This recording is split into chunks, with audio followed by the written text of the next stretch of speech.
siis... Nii, Indrek, vaata, seal on, kas nüüd tegemist on rästiku või naistikuga? Mis sina arvad? Kellega tegemist on? No, ütle. Mis sa arvad, kes seal on? Lastik. Naistik või? Jaa, aga ta on päris kuri meil. Ma pole nii kurja madu veel oma eluaja jooksul näinud. Aga sa metsas head madud näinud. Metsas oled magamismadud näinud. Teist madu, jah? Jah. Ja, vaata kui suur ta on. Kas ta on suur või? Jah.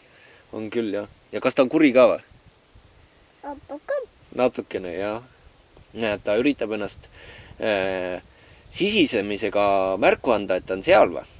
Ja arvestades seda, kui paks ta see kõhuke või see osa on, siis ta on ilmselt hiljaaegu mõne hiire või millegi ära söönud või. Ja nüüd ta puhkab RMK puhkekohas, kus hoitakse puid või. Näed, ta jälgib iga meie liigutust või. Ei, ta on maudutsevad hiiri. Maudutsevad hiiri, jah. Jaa. Ja noh, üldiselt näed, ta on üsnagi kuri ja äge ja minu palve siis inimestele järjekordselt on, et kui näituseks tõesti juhtute RMK puhkekohas mõnda madu leidma või, siis ärge jumala eest talle liiga tehke või. On ju, Indrek? Jah.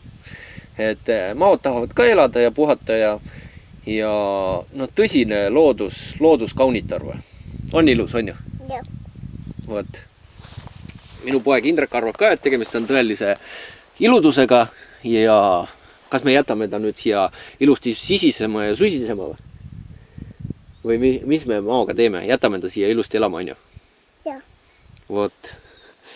Tõsiselt äge elukas. Ja vaata, kus ta liigutab ennast. Ne vaata. Jah. Ja, no ikka väga kuri on teine ka või. No ja nii süsimust või? No täiesti uskumatuna. No see on tõesti ikka vägev loom. See on ikka tõsiselt ilus isend. Aga vaat suurust on tal palju. Aga jätame nüüd ta siia RMK puhkekohta puhkama ja meie lähme nüüd ilusti edasi oma matkamisega.